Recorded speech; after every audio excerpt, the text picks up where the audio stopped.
to the locked room. Stories from the golden age of mystery and crime detection fiction. I'm Mardell, reading Blind Corner by Dornford Yates. Chapter 9. Out of the Eater. Had our doom been set forth upon paper and submitted to Rose Noble himself for his approval, I cannot believe that he would have altered one particular. We were entombed alive, this by our own act, with the treasure under our hand, in the knowledge of an attack upon one man and a dog who would count in vain upon our succor. Had we had the tools, we had no longer the strength to hew our way back. Indeed, to judge from the sound, it seemed likely that 10 or more yards of our tunnel had fallen in. Yet could we have performed this unthinkable task, it would only have been to fall into the enemy's hands. And the other way out was barred, and beyond the bars was the shaft, the mouth of which would be sealed in less than an hour, and beyond the shaft was the well, some 90 feet deep. Mansel was speaking. The first thing to do is to keep calm. The second is to break these bars, and now, please don't move for a moment or we shall collide. We heard him make his way to the entrance. When he was there, he spoke again. Chandos, come here and lift Ellis. If I can find it, we may as well have his torch. At once I moved to the entrance, and thrusting my hands between the bars, seized the corpse under its arms and endeavored to lift it up. But it was too heavy for me, so Mansel and Hanbury raised me, whilst I held it against the bars. The torch was alight in a pocket, into which the dead man must have thrust it, so soon as he heard our chisel enter the wall. And when Mansel had taken it out, and had felt in the other pockets, he told me to throw back the body away from the bars, and this I was thankful to do. The entrance was a frame of hewn stone, 8 inches thick. In this the bars were set upright 4 inches apart, and close to its foot one was filed almost through. We cut this in two with the chisel without delay, but if we then expected that our release was at hand, we were grievously disappointed. God knows what smith it was that wrought that bar, but he was a craftsman that knew his mystery, and I do not believe that such art is practiced today. Severed though it was, we could neither break nor bend it, and when we attempted to lever it up with a crowbar, we bent this into a hoop. There lay the file, within reach, but we could not bear the thought of a labor so lengthy, and cudgeled our weary brains to find some other way. Now the bars were all sunk top and bottom into holes cut in the stone, and though our treatment had not displaced it, the upper portion of the bar we had cut could now be turned round in its socket, and even moved up and down, and but for the lower portion which opposed it, it would have come down and away. Perceiving this, we determined to loosen the lower piece, in the hope that we could then raise this up until it was clear of its bed, and thus remove the whole bar by simply reversing the procedure by which it was undoubtedly set up. It did not take long to loosen the lower portion, but either because the stonework itself had settled, or because when the bars were planted some trick of masonry was used, we could not make enough play to free this piece from its bed. The knowledge that the water below was rising fast, and that the mouth of the shaft would soon be sealed, made it hard to give our minds to the problem as freely as we would have wished, and easy to return to methods which we had already discarded as forlorn. And this, I suppose, was the beginning of panic. Be that as it may, I remember Mansel sitting down with his head in his hands, whilst I leaned against the wall, holding the torch, and watching Rowley filing like a madman, and Hanbury with the hammer and chisel trying to cut a channel out of the stone Suddenly, "Look here," said Mansel, rising. "Why don't we try the wall? It let us in. Why shouldn't it let us out? And once we're out, we can break our way into the shaft." We should, of course, have attempted this long before, but I suppose it was natural that the entrance, so nearly open, should have attracted and held the whole of our attention. But now we saw that, provided the void we had found ran right around the chamber, we should be out in a moment and very probably able to make our way past the entrance without having to displace any earth. For the entrance was 2 feet wide, but the shaft was 3. And so it fell out.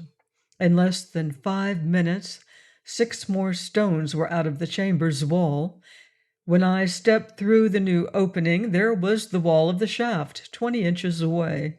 To breach this was very simple, yet took longer, I think, than even Mansel had expected, for we had ruined the crowbar and dared not work too fiercely for fear of spoiling the chisel or snapping the helve of the only hammer we had. But at last we had made an opening through which a man might pass. While Mansel and I had been working, Hanbury and Rowley had put what remained of the treasure into the bags and had fastened their mouths. This by Mansel's direction. "For," said he, "I know that a man can take nothing out of this world, but so long as he's in it, he may as well keep what he's got." And there we were all with him, for when you have staked your life on some adventure, it is a bitter business only to save your stake. So we escaped from the chamber into the shaft, taking the bags with us. There was a rope fastened to one of the bars. I supposed it had been bound there by the tanner to enable Ellis to make the ascent of the shaft. But it stood us in very good stead, for the steps were very irregular and covered with slime. It was at once arranged that we should descend one by one, for, rope or no, it was not a place to play tricks in, and if 2 used the rope together, one by slipping might bring the other down. I went first, dragging a bag behind me, and when I had reached the water, Hanbury followed me down. The water was roughly 1 foot from the top of the mouth of the shaft, and I could see a pale radiance, which I knew for that of the moon. The air, too, was fresh and chill and dank as it was because of the depth of the well. I can never describe the relief I found in breathing it, and I think it did more to refresh me body and soul than anything that had happened since Mansel and I had found the water at the foot of the combe. So it was, I think, with us all, and of such, I suppose, is the way of Providence. For if ever 4 weary men had need of comfort, we needed it then. Except for a plank floating upon the water, the well was as empty of gear as a blown egg. I do not think we had counted on anything else. We had rather deliberately refrained from leaping, so to speak, until we were come to the ditch. But we had hoped desperately to find something, some rope or scaffolding, which would have given us a chance, if not of scaling the walls, at least of rising with the water, and so avoiding the most miserable of deaths. But there was nothing at all, and though I went out with the torch and, getting astride of the plank, recklessly raked the walls for as far as the torch would light them, and that was some 30 feet up, I might have spared my labor, for they were as bare as my hand. "Nothing," said Mansel as I came back to the shaft. I shook my head, and as they helped me ashore, Hanbury and I between us let fall the torch, and there was an end of that. For perhaps 2 minutes we stood, with our eyes on the water, already full 4 inches higher than when I had seen it first 10 minutes before. Then I heard Mansel catch his breath. "By thunder!" he cried, "we must be losing our minds. What was the use of this plank without 2 beams? They're not afloat because they're locked in the niches, but I'll lay a monkey we find them 2 feet down. With that he dived, and after what seemed a long time came up with one of the rafters which Carson and I had cut from the outhouse roof. In a moment I had the other, and together we set them in the niches, which were now 2 inches above the water line. Then we laid the plank across them, and 5 minutes later the 4 of us were standing upon the stage. We had had a struggle to bring the bags out of the shaft, for they were immensely heavy. Indeed, we had almost lost one, and this made us so uneasy that Hanbury went back to the shaft and cut a length from the rope, and with this lashed them loosely together so that they could hang from a beam as a pair of saddlebags slung on the back of a horse. We did not sit down, for the plank was nearly awash, and very soon we should be able to raise the stage, but, as I have said before, all the way up the well the niches lay 2 feet apart, and the beams being heavy, and we having nothing to stand on but only the water itself to buoy us up, we could not raise the rafters as much as 2 feet at a time, but must wait till the water had risen and made this distance less. So we stood in a row on the plank, and when the water was halfway to the calf of my leg, we raised the stage. Again we had a battle to save the bags, for to keep afloat ourselves during the transfer was almost as much as we could do, and swapping horses in midstream must be child's play compared with the struggle we had to raise ourselves and our baggage 20 inches above the flood. But at last it was over, and we were again on the plank, with nearly an hour before us before we must move again. Enforced inaction, I suppose, never helped anyone, but sitting there in the darkness, we had nothing to do but think. And when I set down my thoughts, I think I am revealing more or less what was in each of our minds. Our state was melancholy. We were as cold now as a short time before we had been hot. We had to chafe our fingers to prevent them from growing numb. Mansel was stripped to the waist. We were all drenched and dripping and utterly worn out. Of succor from without, there was no hope at all. Carson was miles away, and Bell, if indeed he was not dead or captive, was holding the postern gate. The water was rising at the rate of 30 inches an hour, but this pace would not last for long, and 27 hours must elapse before we could climb above the high water mark. And if, by some miracle, we could endure so long, if before then the thieves had not returned to the well to find us waiting with the treasure, what then? Then we should still be 34 feet from the top. 34 feet. We had been confronted with 3 apparently insuperable steps. First, we had been locked in the chamber, yet we had escaped. Then we had been trapped in the shaft, yet we had emerged. And now we were down in the well, that is to say, we had taken 2 of the steps, only to find that the 3rd was insuperable indeed. I will not say there was no more spirit in us, but the figures with which we were faced would have daunted anyone. 27 hours of waiting, 25 several battles to raise the stage, and then 34 feet, which, unless some rope was dangling, we could not possibly scale. And when, after 30 minutes, Hanbury rose to his feet and said quietly, "I'm sorry, but I can't stand this," I think we all understood. "I'm going to try to climb up," he added gravely, "by means of the niches." "Steady, George," said Mansel, laying a hand on his arm. "The thing's impossible. No one in our condition could bring it off." "I'm going to try," said Hanbury. "It may be a chance in a million." "It isn't that," said I. "The niches come to end 10 feet from the top." There was a long silence, and presently Hanbury sat down. And how long we sat still then I cannot remember, but I know that all of a sudden Rowley, who was sitting beside me, gave a great start and then began to laugh like a man at a play. I laid hands upon him, for I thought he had lost his wits, but as soon as he spoke, I knew there was nothing to fear. I'm sorry, sir, but it's like a clown in the ring. We'd sell our souls for a ladder, and we're sitting on one all the time. There was a moment's silence. Then, "Put it more clearly," said Mansel. "I believe I see what you mean." And that, I confess, was more than I could have said. "The beams, sir," said Rowley. "Oh, we can set them above one another, and then when we're all on the top one, pull out the one below and lift that up, and so on. I know there'll be 10 feet to go, sir, when we get to the top, but it's better than waiting until we can't wait no more."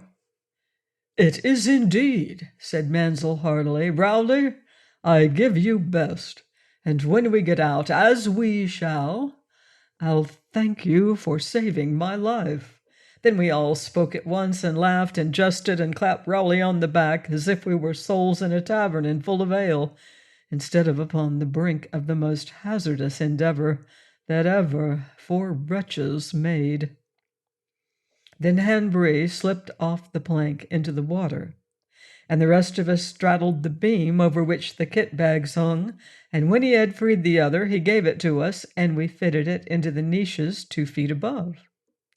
Happily, the beams were on edge, or they would not have borne our weight, but before 10 minutes were past, we would have given a fortune to have had a third. Whether the plank would have helped us if we could have cut it down, I do not know, but the chisel we'd left by the chamber, and there was a foot of water above the mouth of the shaft, and since it could not have carried us, though it might have served as a rail, we let it go. When George had climbed out of the water before we went any further, we determined exactly the system by which we must go. "For," said Mansel, "if ever an exercise required a military precision, this is the stunt. We've only got to make one mistake, and we shan't be in a position to make any more." The first thing which we decided was to preserve the order in which we sat on the beam. Mansel was sitting at one end, and Hanbury at the other, each of them facing the wall. I was next to Mansel and facing the same way as he, and Rowley was next to George, and the bags hung in the middle between Rowley and me. And now, for the sake of convenience, I will do as Mansel did then and number us off, so that he became number 1, I became number 2, Rowley number 3, and Hanbury number 4. Numbers 1 and 4 were to move and take their seats on the beam we had just set up. They would then take hold of the niches 2 feet above to gain what stability they could. Numbers 2 and 3 would then move, and between them lift up the bags before moving up themselves. When they were up and in place, numbers 2 and 3 would lean down, keeping their balance by holding on to 1 and 4, and laying firm hold of the beam which was resting below, would draw it out of the niches and lift it up. They would bring it as far as their shoulders and lay it down, when number 1 and 4 were to guide it home. That was our method, and though looking back, I think we might have done better. The devil was driving, and so it had to serve. Now, at first, all went like clockwork, and we must have climbed 26 feet before the depth below us began to make itself felt. I think we had all perceived that here was the serious drawback to Rowley's plan, for the highest niches were nearly 80 feet up, but it was so important that we should not lose heart, that no one had even hinted that a fear of falling might presently supervene. Be that as it may, I know that all of a sudden the palms of my hands were dripping, and I was afraid to move. Rowley and I between us had lifted the bags, and he had just taken his seat on the upper beam, but I dared not change my position, for I knew that if for one instant I were to release my hold, I should not be able to regain it, but must inevitably fall. By Mansel's direction I waited, and after 2 or 3 minutes the attack seemed to pass away. But a few minutes later came another, and everything had to wait until I recovered my nerve. I suppose my head was the weakest, for I was the first to show fear. But presently Hanbury asked us to give him 2 minutes' grace, and when at length he moved and I turned to lift the bags, Rowley began to tremble, and 5 more minutes went by before he could play his part. From then on, the ascent was a nightmare. If we had had a third beam, it would not have been so bad, but the rafters were very narrow, and to bestride the upper, without any handhold above to help us keep our seat, sometimes required such an effort as we could scarcely make. Again, it would have been better if we had not had to look down, but the dark motion of the water was constantly catching the eye and reminding us of the doom which one false movement would evoke. My hands ran so fast with sweat that I was continually fearful of letting fall the rafter which Rowley and I were to raise. And once, when my end was free, but his would not leave its niche, I had to let go of Mansel and put down my other hand, because if I had not done so, the beam must have slipped from my grasp. We dared not rest, if for no other reason because the depth below us seemed to feed upon delay, for so often as we waited for someone to recover his nerve, the bare idea of moving seemed to become monstrous, and the renewal of the struggle a hazard we could not take. With this increasing horror came other fears, and though we spoke hardly at all, I think we imagined vain things. Now a beam seemed to be bending, and now insecurely lodged. We supposed that one beam to have fallen, and saw ourselves trapped in mid-air. We wondered if one of us fell what the others would do. Behind all, the 10 nicheless feet to which we must come rose like some sinister cliff, where the wave of endeavor should be stayed.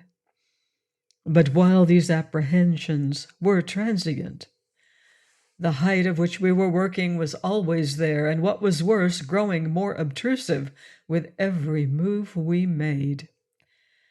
Yet we went on somehow, making our way up the well, building our ladder as we went.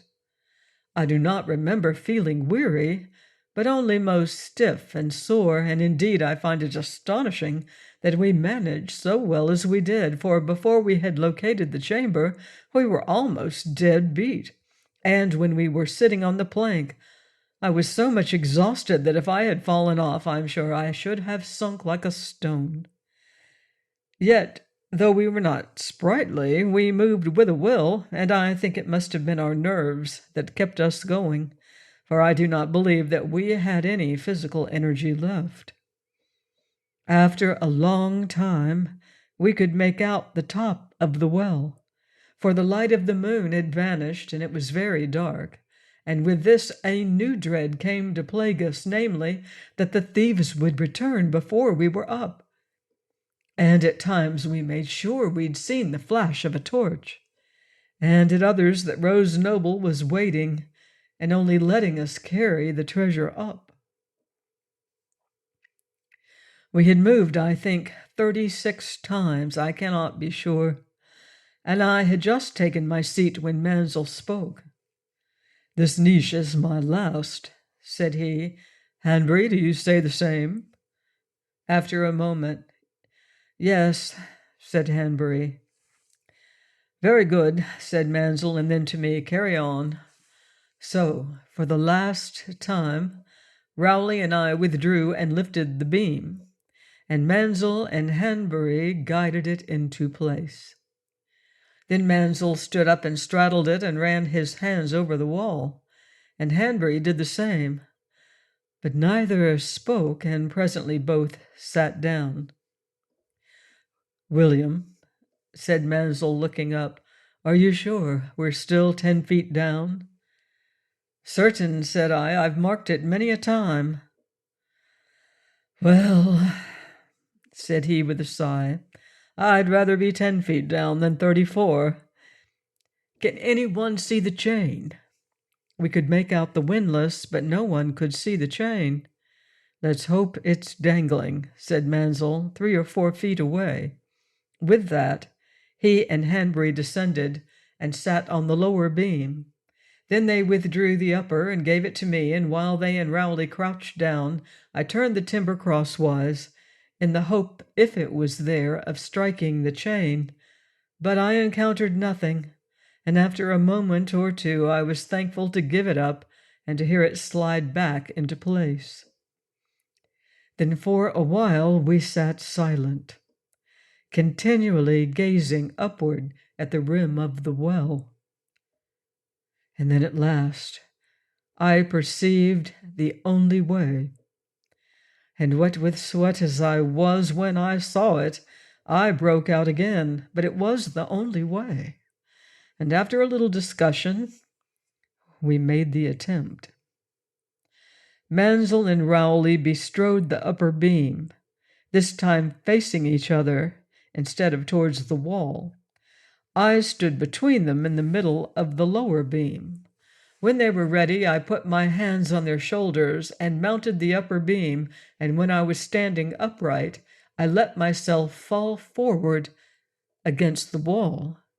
This was but 3 feet away. At once Hanbury mounted behind me and stepped up onto my shoulders. This brought his head to the level of the rim of the well. An instant later he was up and within the redoubt. In a flash, he was at the windlass and had let go a length of chain. Then he locked the windlass and, pulling the chain in by hand, lowered it so that it hung between my face and the wall. I seized it easily enough, and 1 minute later I was out of the well. Then we hauled up the bags, and Rowley, and finally Mansel himself. And when he was up, with one consent, we all lay down on the ground, and no one of us moved or spoke for 5 minutes or more. To tell the truth, we were past speaking, and I cannot set down our emotions, because even at this distance of time, I can find no words which can tell our gratitude and relief. So we all surmounted the third insuperable step, and, thanks to Mansel and Rowley, found ourselves risen from the dead. For Mansel brought us into the well, and Rowley taught us how to climb up, and though they both made much of what Hanbury and I had done, I'm afraid the depth of the well led to our performance a glamour which it did not deserve. The redoubt was deserted.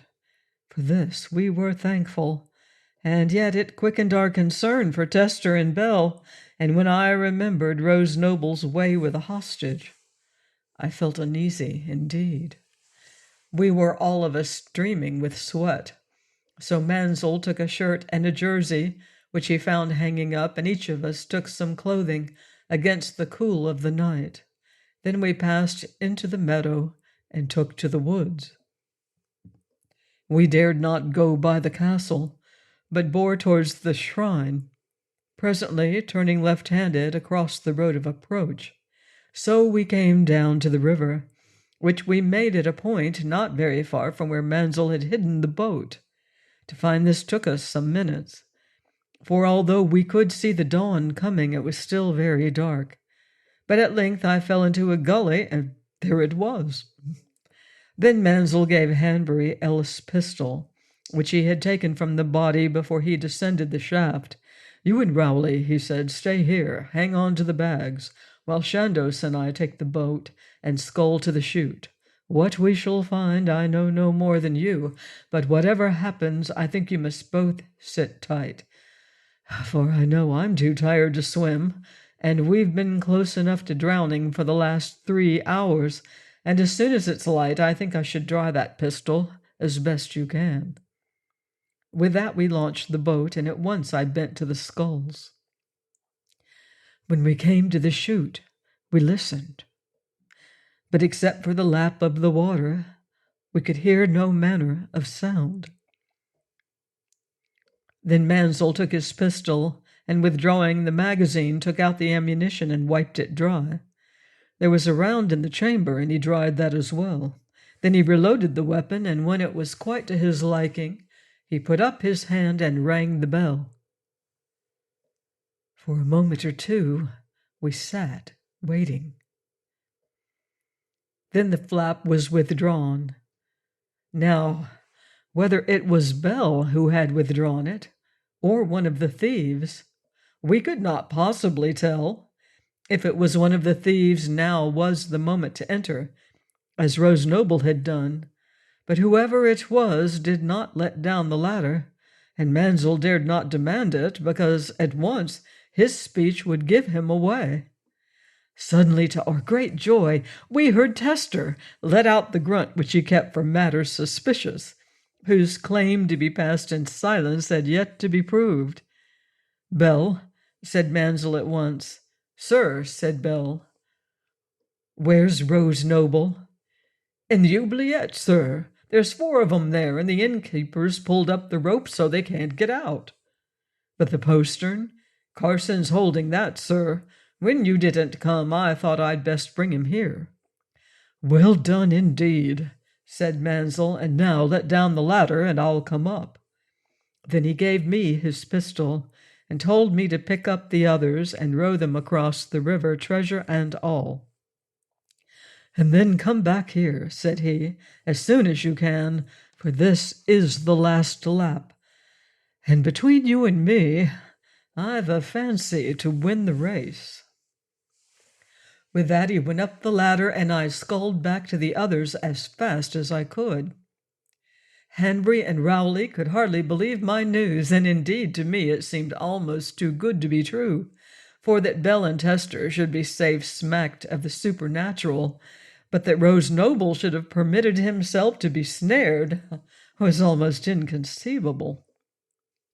I was back at the chute in 10 minutes, and at once Bell lowered the bucket full of our clothes. Then he let down food and wine, and lastly a medley of things: arms, papers, money, Lockhart's Life of Scott. Finally he descended and proposed to row me across, and then himself to return for Mansel and Carson. But I had him across the river before he had got on his clothes, and when he had unloaded the boat, I sculled back for the last time. I arrived to find Carson throwing down our last coil of rope, and after a little he descended, with Tester under his arm. Almost at once the rope ladder fell into the water, and an instant later Mansel slid down the chute. He would not enter the boat, but laid hold of the painter and bade me bend to the oars. So soon as we were ashore, we sank the boat, and 2 minutes later we all set out for the culvert, bearing our treasure with us, like men in a fairy tale. The dawn was up, but we held to the road, for to make our way across country was beyond our power. As it was, we lurched and staggered, and once I fell asleep walking, taking no note of a bend, fell into the ditch. Yet Mansel drove us on, for, said he, I'm not going to be caught at the post. There's the postern and the chute and the river between them and us, but the 4 of us are no better than dead men, and I couldn't hit Rose Noble at 7 feet, and there you are. I'm sorry to spoil your outlook, but we've got to be in France before sunset, and there's quite a long way to go. At last we came to the culvert. There we left the rifles, bestowing them under the arch, and then without more ado we all climbed into the rolls, and Carson drove us to Valak as fast as he could. There we only waited to take up the second car, and Bell was set to drive this, because after Carson he was the least fatigued.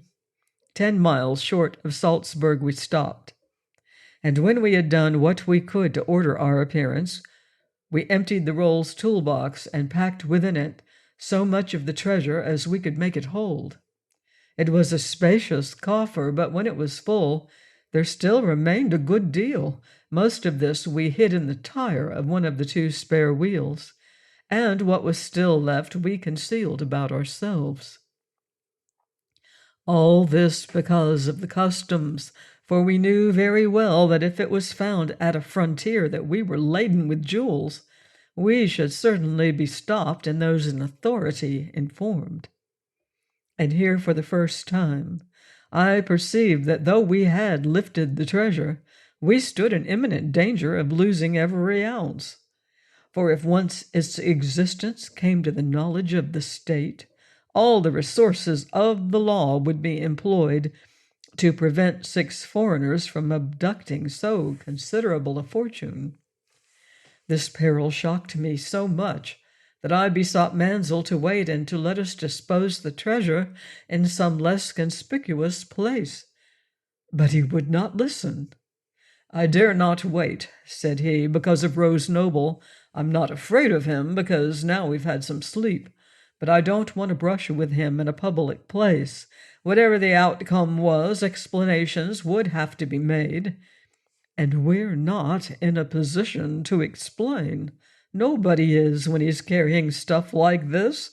As for the customs, we've as good a chance there today as we should have next week.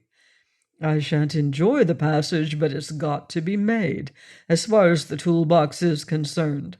I'll give you an excellent rule. If you've something to hide, always hide it in the most obvious place. And now don't worry. If you can't go to sleep, look inexpressibly bored. And please try not to perspire. Perspiration is the emblem of an uneasy mind." If that was a true saying, the officials who dealt with us were an inobservant lot. For while they examined the rolls, the sweat ran down my face. But Mansel paid the dues with an injured air, and after a little delay they let us pass. So we entered Germany, and at 5:30 that evening we came to France. And here I thought all was over, for they turned us out of the car and took up the cushions and the carpet and opened the petrol tank. They did not open the toolbox because they saw Mansel do that. I saw him do it too, and thought he was out of his mind. He took out one of the rubbers with which we had covered the treasure, and then put a foot on the toolbox and started to dust his shoes, talking politics all the time with the Frenchman in charge, and becoming so engrossed in his discourse that the search had been done and we were back in the car before he had finished his dusting and put his rubber away. And when later we spoke of the matter with bated breath, he merely observed that prevention was better than cure. "But you must have been worried," cried Hanbury. "Worried?" said Mansel. "I think it took a year off of my life." And there you have Jonathan Mansel, master of many things. He was especially master of himself. His self-control was so perfect that those who knew him best could no more read his heart than they could look through a plate of armor of proof. Add to this that he could think twice as swiftly as other men, and you will see the disadvantage at which his enemies stood. When we were in any trouble, because he was wiser, he saw more clearly than we the depth of the risk we ran. Yet he was always the coolest, the most confident, the most matter of course. With it all, he was never secretive. All his movements were gentle, yet he had the strength of 2 men. He was most unassuming and generous, yet was most plainly revered wherever he went. I never knew, till long after, that when he became lame as the result of a wound, he lost his balance, and so his head for heights, and from that time on it troubled him to so much as look down from a balcony onto a garden below.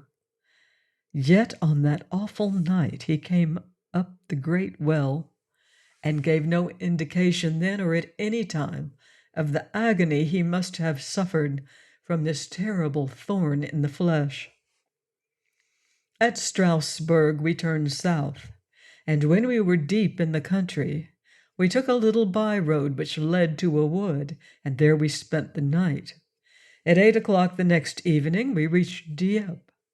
So I came back to England the way I had come some 70 days before, with the dog collar in pocket and my heart in my mouth. And here, before I go any further, I will set down Bell's tale. He had heard the trap open, for he had not been asleep, and he and Tester had at once withdrawn to the ramp. No bomb had been thrown, but 4 men had at once descended into the oubliette. And one of these was Rose Noble, and another the tanner, for he had passed close to the postern, and Bell had observed the odor which hung about him. Almost at once they had all gone into the shaft. They were a long time gone, and before they came back, someone else had descended and followed the men. Suddenly Bell had heard the unmistakable cry of a man in terror of death. This came from the shaft. At once a spout of German had burst from the trap, and since he could hear 2 voices, Bell knew they must be those of the tanner's allies. Their tones were plainly apprehensive, and again they repeated the name Johann, and at last Bell gathered that the cry must have come from the tanner, and that the 2 at the trap were suspecting foul play. Sure enough, when the thieves returned, as they presently did, and Rose Noble commanded the landlord to draw him up, the latter demanded Johann, and when the thieves sought to bluff him, made it plain in pitiful English that he and the tanner's brother would take no one of them up until they heard Johann's voice. Now, what in the world we were doing, Bell could not tell, but he supposed we were holding the chamber instead of the shaft, and since if they could not get up, the thieves were certain to try to force the postern. He decided to summon Carson to help him hold the ramp. He therefore whipped down to the gallery, and opening 2 of the windows, turned on our electric light, and then sped back to the postern to witness a turbulent scene, the thieves roaring orders and threats, the innkeeper and his companion hurling down taunts and abuse. Then somebody fired at the trap, and at once, as though in answer, the rope came tumbling down on the stile. Then Rose Noble had turned upon Punter and rent him for leaving the trap, and Punter had cursed Rose Noble for taking the tanner's life. But Rose Noble declared with an oath that the tanner had hoaxed them. "He's done in Ellis," he said, "and the bags are down in the shaft. He was meaning to box us here and then go back with his fellows and poach the lot. And if we don't get out of this hole, those other 2 black-blooded rats will have it yet." "But where's the Willies?" cried Job. The question confounded Bell, but appeared to sober the thieves, for at once they lowered their voices, clearly believing that we were all in the ramp, and presumably fearing that we should leave by the chute and make for the well. Presently Job had approached, and endeavored to force the postern, and while he was so engaged, Bell shot him dead. At once the other 3 had retired to the shaft, from which Bell fully expected that we should soon drive them out. But when presently Carson arrived, yet there was no sign of our coming, he could not think what had happened, and began to fear very much that some accident had occurred. When Carson heard his story, he had at once decided that Bell must take some rest, and that if in 3 hours' time we had not appeared, they must force their way into the shaft to see what the trouble might be. But before that time had expired, we had come to the chute. For several times the thieves had approached the postern, but I suppose no one of them was minded to give his life for the other 2, for a frontal attack alone could have been successful, and that they did not make. In the hope of reducing their number, Carson had held his fire as long as he dared, but though he had wounded Punter, they gave him no other chance. So, in the end, Rose Noble's astonishing instinct overleaped itself, for had he not slain the tanner, finding the fellow guilty of something he had not done, he must, I think, have had the treasure, and the four of us into the bargain. There's little more to be told. On the way from New Haven to London, we stopped in a lonely place and put the treasure back into the canvas bags. And when we reached Cleveland Row, we carried it up and laid it in Mansel's flat. And there, for the first time, we saw what it was we had won. The spoil was that of a robber of high estate. There was nothing common, and except for a small bag of gold, no coinage at all. There were jewels of all descriptions, and many loose precious stones.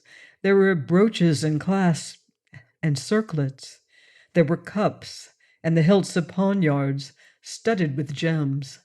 There were 2 crucifixes and a monstrance, and the crook of a pastoral staff, the presence of which, had he been charged with sacrilege, Axel the Red might have found it hard to explain. There was a golden chessboard with ruby and emerald chessmen, as fine as you please. There was a scourge, the 7 cords of which were loaded with 7 diamonds, the size of full-grown grapes. There were jeweled dice, and bracelets and 18 or 20 rings. There were images and girdles and a golden hunting horn. But most lovely of all was a triptych, whose 3 little sacred pictures were done like stained glass windows, only with precious stones. When we had examined it thoroughly, we packed it all into a plate chest and lodged it at Mansel's bank. And there, I suppose, our adventure came to an end. Most of the treasure we sold, but Mansel, Hanbury, and I each kept some one of the gems. They made me take the triptych, because the secret of Wagensberg had been bequeathed to me, and I have lent it to a museum because, to be honest, I dare not house it myself. For what we sold, we received 900,000 pounds, which is very much less, said Mansel, than what it is worth, but that cannot be helped, for I never was any good in the counting house, and from what I've seen of you 2, you're worse than I. And indeed, for my part, if I had been told it was worth but 500,000, I should have been none the wiser and perfectly content. Of this huge sum, Mansel, Hanbury, and I took each 2/9 for himself, and Carson, Rowley, and Bell received 1/9 apiece. To my great surprise, when Bell had been given his check, he said that if I was content to keep him, he had no wish to leave my service. When I pointed out that he was now a man of means, he said that for his part that did not alter the case. And since Hanbury and I were proposing to share an estate in the country, I told him to take a holiday and report to me in 3 weeks' time. Both George and I found it hard to part with Mansel, and when the latter suggested we should come down to Hampshire and spend a week with him there, we were only too glad to accept. And there, in the midst of the New Forest, he brought us back to the world, for our doings of the last 2 months had thrown our focus out, and when we looked upon the future, this seemed intolerably gray. But Mansel pointed the virtue of quiet enjoyment, maintaining that only those who knew the quality of peace could, when the moment came, taste the full flavor of battle. For, said he, for the last 2 months we have been against the peace, and that is a condition which is all very well for a time, but if it is too much prolonged, will surely lose its sweetness, and what is infinitely worse, will sour the years that are left in the cellar of life. So he did us an enduring service. But for that week in Hampshire, I do not think that either George Hanbury or I would ever have settled down. but having the means to do so would have gone out to rove the world in search of more excitement, and so have dropped substance for a shadow and thrown our birthrights away.